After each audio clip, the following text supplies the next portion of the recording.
Well, hello, everybody. Adam here, the roof strategist, and you might notice a few things that are different. One, if you're still tuning in, my hair's gone. I donated it, or I am donating it to charity. I cut it off. It's getting sent off to a kiddo who needs it. And two, a little different studio. I am out in the field today. I mentioned I ordered one of the new Ford Transit all-wheel drive cargo vans, which has been awesome. Just finished up filming some cool videos on scouting, how to find the right neighborhood, so you can keep an eye out on the channel for that.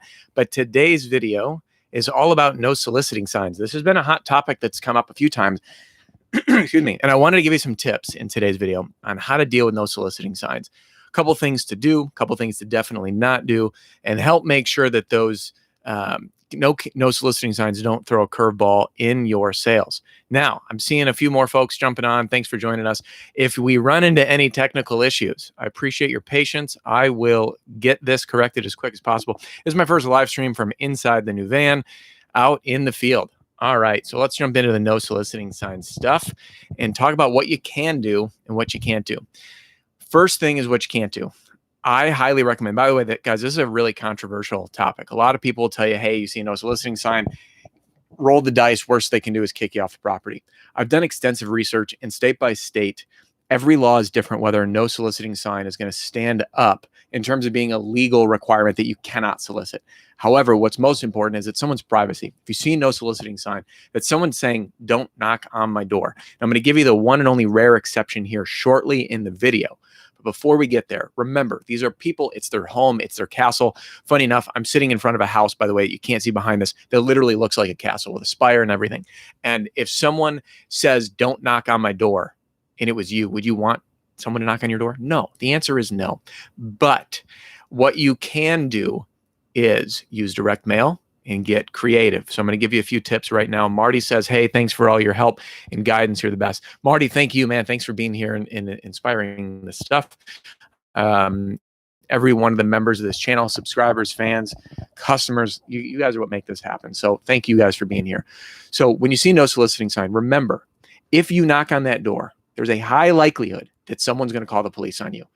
We all know it's happened. Everyone has their like one or two horror stories of canvassing. And remember, check the local laws and regulations everywhere you work. Some areas require a peddler's or solicitor's permit. So you get a background check by the local police. They'll often give you a badge to wear so you're compliant. If you don't do that and you knock on someone's door and they get upset and they call the police, they might kick you out of the neighborhood or come and incite you. I made a mistake when I hired one of our first canvassers, and I didn't double check in a certain area. We'd been out working forever. We never had any issues. I didn't even know solicitor's permits were required. My canvasser had someone with a no soliciting sign call the police because they were pissed off and ended up writing my canvasser a ticket. I felt horrible. I went to court for him. I tried to fight it. I ended up paying the fine, but ultimately it ended up on him. And I cannot tell you the level of guilt that I felt because that was ultimately my responsibility. So owners that are watching, make sure you're compliant. Salespeople, make sure that you know what's going on and that you are compliant with your state, city, and local laws when you are canvassing. And remember, that's no soliciting sign. Pretty overt, guys. Don't knock on my door. So here's what you can do.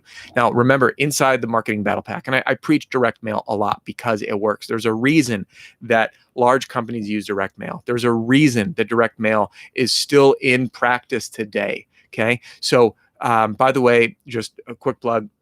My new updated and expanded version of the Marketing Battle Pack. I know many of you who are here tuning in live already have it. Use it. If you don't, check out the link in the video description.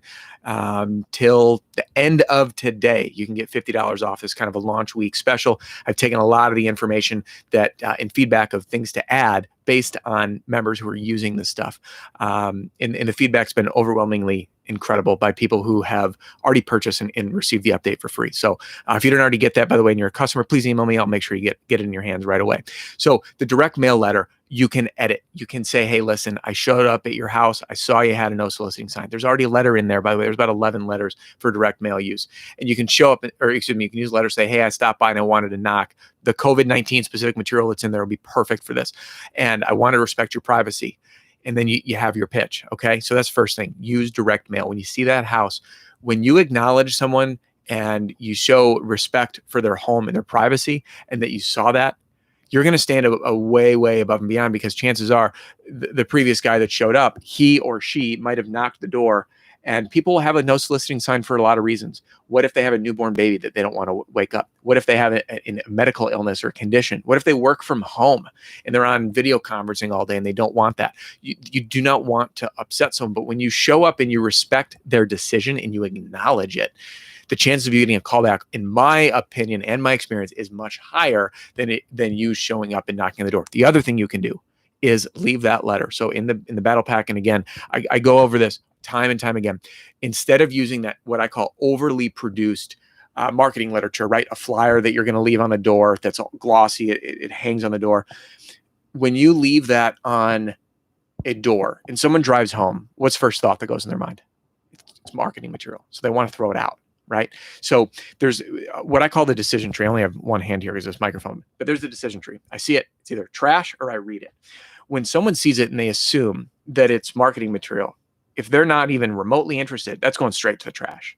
So the reason I preach with my direct mail and on the letter, leave behinds when you're canvassing, especially if you see a no soliciting sign, to use plain paper, hand signed with blue ink because it feels personal. When you fold it up, if you find a piece of folded paper on your door, aren't you going to be just a little bit curious? That's the first step. So you bypass the immediate decision tree to go into the trash. Now someone is curious. They're going to open it. There's a high likelihood when they open that it will get at least read. And that's why on my letters, by the way, you might want to check out my video on the 5 essentials for direct mail to work. I forget the specific name of the video. It's in the Pitch Like a Pro Roofing Sales Training video library, which by the way is free. It's all my videos organized by category. You can get a link below, or you can search the channel, whichever one you prefer. But I've done a video on the logic behind all this. So when they open it up, now you've bypassed first decision tree. Trash or not trash? Not trash. Okay. Now they're going to read it. That's why that headline on there, you'll notice every direct mail letter, I have a headline. It's just one short sentence. It's never a complete sentence. It's to draw the reader in to start reading. So when you make it personal, imagine opening a letter or something left in your door. Hey, I was going to stop by. I was going to knock, but I didn't. But I wanted to bring this to your attention. Think you have their attention? Yeah, they're going to start reading it. So using the letter leave behind in direct mail is step one. Okay. Step two is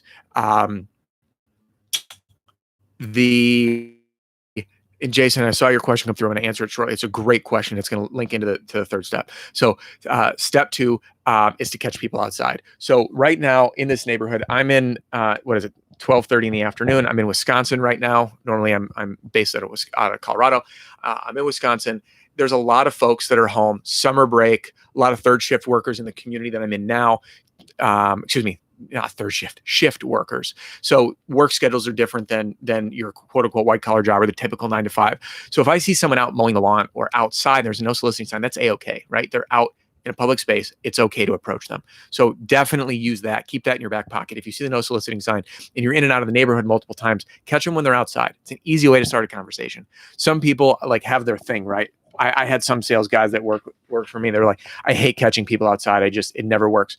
I cannot tell you how many jobs I sold from people mowing their lawns. I like even having to get them to stop to take their earmuffs off, older guys.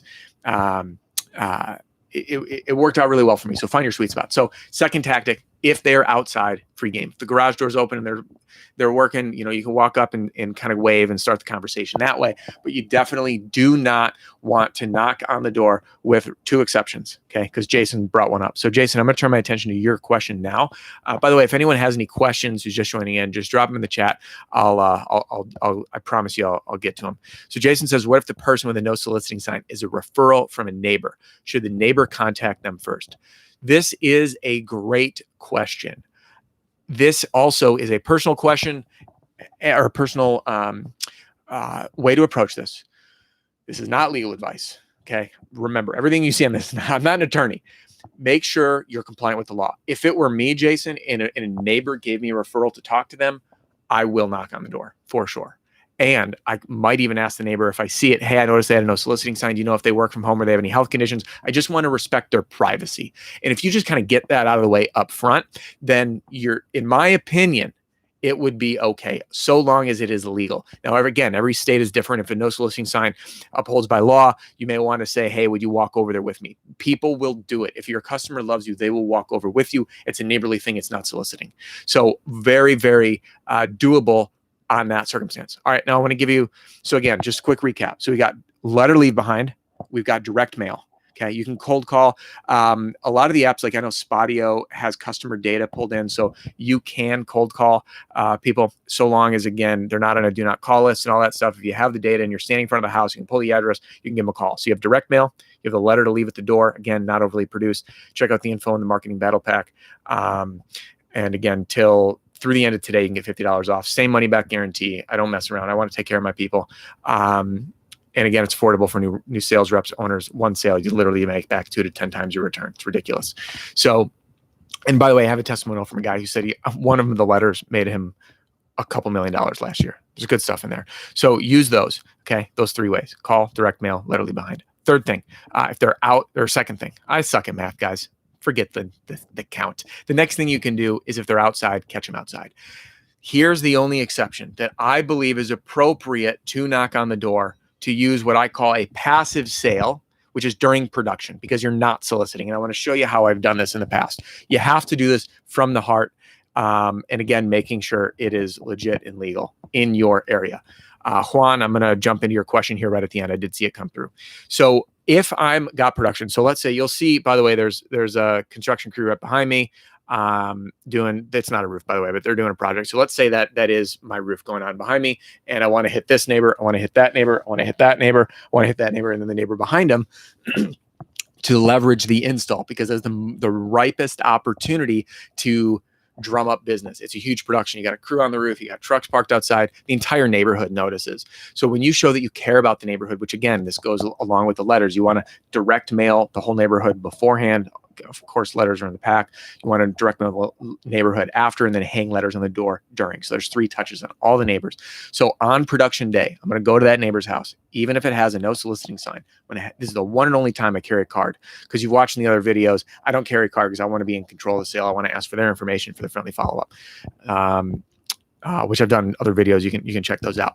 But I want to have my card in hand. This is what I do. If there's no soliciting sign and it's legal and you feel comfortable doing this, knock on the door and say, listen, I'm here. As you see, our truck is across the street. We're doing Jill's roof over there, and I just wanted to make myself available. If any debris blows into your yard or anything, if I can be of assistance, please call me personally. We respect not only our customers' homes, but the neighbors as well. Hand them the card. You are there not soliciting.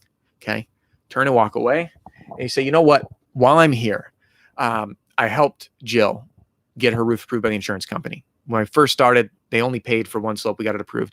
While I'm here, I just want to ask, how has the insurance process been for you? Okay. And then again, it's really easy for you to use that SLAP canvassing formula, which I did a live on that a couple weeks ago. I highly recommend checking out. It's been a really popular video that's sparked a lot of emails that have come in of guys using it. One guy said, hey, I forget the number, so I'm going to butcher them, but anecdotally here, it was like 1 in 80 doors he was getting an inspection. He says 1 in 8 now, by using that paired with my favorite one-liner, that do you have any objection? So this is how you use that one-liner. So let's say you start the conversation, and Sorry, I had a call come in on the Bluetooth, of course, while we're doing a live.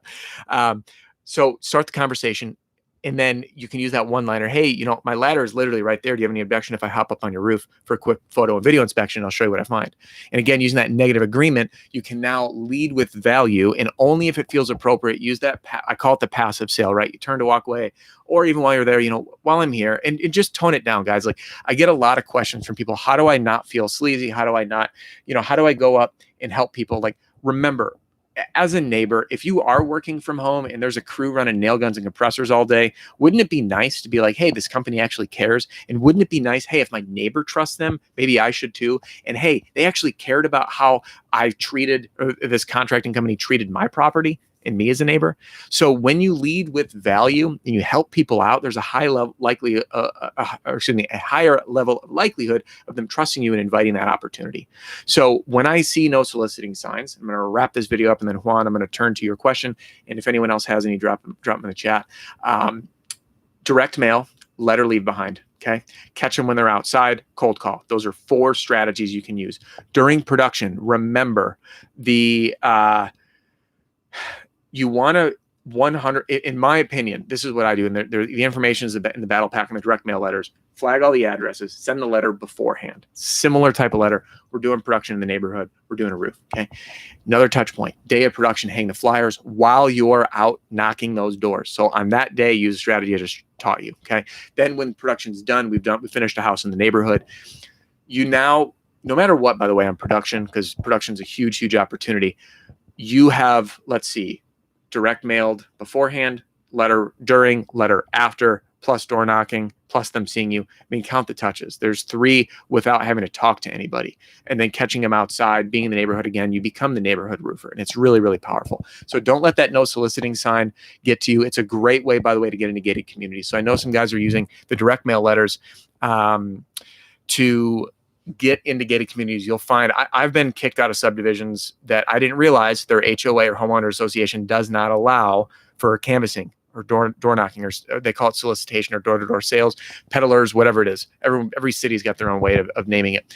If they don't allow it, that's okay. Write the addresses down. You can use Google Maps. You can pull the addresses. You can drive through and grab the addresses. So if the gate is open and it's not gated by a security guard, you can drive through and just snap photos. Like the easiest way to do it, by the way, I don't have my clipboard handy, but just write down the street name you're on, and then under that you just write the addresses. So it's like 675, boom.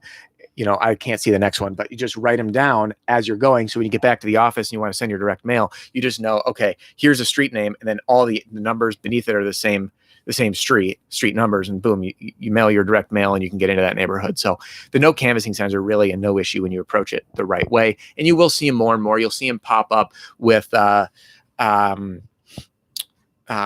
storms that happen, especially in ground zero, as people get like overknocked, oversaturated. Use those tactics. Now, one other thing I do want to share with you, which I got to tell you, I haven't properly tested this, but I want to give anyone who's open to testing this idea, do it. One of the biggest issues that I'm hearing about is jobs being snaked after you've signed a customer, after you sign the contingency. So the best way, if that job is being snaked, remember, I've done another video on protecting your jobs after the contingency has been sold. I brought Ryan Davis with Fund My Deductible on Sunday. So you can watch that video on how deductible laws are changing the game. And when people are giving jobs away, or I'll eat your deductible, you now have a way to use that information to prevent people from participating unknowingly in insurance fraud. So using those tricks, and if you let them know, remember in that video, I say, you let the homeowner know you're probably going to get people knocking on the door. They're going to see the yard sign, and they're going to try to offer you these things and offer you to eat your deductible or something. And frankly, it's literally not legal. Here's a printout of the new deductible laws. And if you end up going with them, you're literally a willing participant in insurance fraud, because the only way, we go through that in depth. I don't need to go through that again. You get it, right? I would love to see someone and report back. Try this out. What about you handing your customer a no soliciting sign? I want to help prevent this from happening to you. So every customer that we work with, I'm going to give you a no soliciting sign to hang up. You're welcome to keep it up permanently or temporarily. It's okay, whatever you want to do. But I just want to help you not fall victim to other people, right? How powerful. Keep other people away at the door. You already signed the deal. And guys, anyone who's watching, guys and gals, which is so awesome. There's been a growing number of women joining this industry in sales. And I absolutely love seeing it, because it's been so oversaturated with men for so long. So anyway, any women that are watching, welcome. I'm glad to have you here. And I'm glad to see the growing community. When you hand that out, it just shows another level of protection for the homeowner, right? That you're looking out for their best interest with that no soliciting sign. So that's all for today's video. Remember, and before we wrap up, I'm going to turn my attention to this last couple questions here. And I am, just want to remind you, today is literally the last day to get $50 off on the battle pack. Check it out. There's over 70 pieces of material in there now, and the feedback's been awesome from folks. I've been really overwhelmed in a positive way of people reaching out, especially people who had it before, and just seeing how much more is there. And it's been feeling good. So anyway, let's see what these questions are. So Jason says, great haircut. Thanks, man. I buzzed it off to donate to charity. And Jason also says, I learned to not put signs in the yard until I have the first check in hand, keep snakes away. Everyone's got their own system on that, by the way. Like I went back and forth where I wanted to fly under the radar in some areas, and I didn't want people to see that I had opened it up or I'm working there. And then other times, like in this neighborhood, no one's got a yard sign up. So if I put a yard sign up, and then they see 2, that social proof, that credibility, right? It's like seeing a line at the restaurant. Oh, that must be good because that neighbor did it. That neighbor's using him and that neighbor's using him, can be helpful. But Jason, definitely a good thing. And then definitely, the longer that sign stays in the yard, the better. And then Juan says, off-topic question. That's cool, man. I'm in the auto hail industry. Have tried numerous times to work deals out with roofing companies, so we have the same clients. I was wondering if you have any tips. Awesome, Juan. Glad to have you here and bring that up. I am all about. You hear me talk about the difference between one-to-one sales versus one-to-many. This is relationship building. I did the last video on this. I forget when that was. Just on networking. So yeah, if you guys want to work your deals back and forth, either commission sharing or just joint venture marketing, like, hey, with every job, you can just hand out that referral. Let's say you do a hail repair. You say, hey, I know if your car was parked in front of your house, chances are your roof's been damaged. I've got a great roofer you can work with. And the roofing company, if they're out and they want to send you a job. So you can kind of work those out. I don't know, frankly, if there's any, I don't think there's any legal boundaries in terms of paying referrals. It's not like an attorney or a doctor or something, but do double check on that. I think it's a great way. I've talked to a number of companies that have worked deals with PDR or auto hail repair companies on that front. So that can definitely help out. And the more relationships you build, the better. The one reason I haven't brought those up a ton is I know a lot of the paintless dent removal companies, they're working, obviously, as many companies do, they travel, they're working storm to storm. So finding those key relationships is great. I know I worked a storm up in Montana. There was a million of us roofers and auto hail people in the hotel, and everyone was standing outside in the evenings having a beer and shooting the breeze. And it's a great way to network. And I ended up networking with a paintless dent removal guy, and he was shipping his cars and everything over to Australia to work in the off season. He was a pretty serious dude. So definitely all about mutual win-win relationships where you guys can serve each other and you're helping each other out. So as long as you're above board and taking care of people, I love the idea. So guys, that's all for today's video. I'm glad that hopefully I didn't see anything that there were any technical issues. First live stream from the van.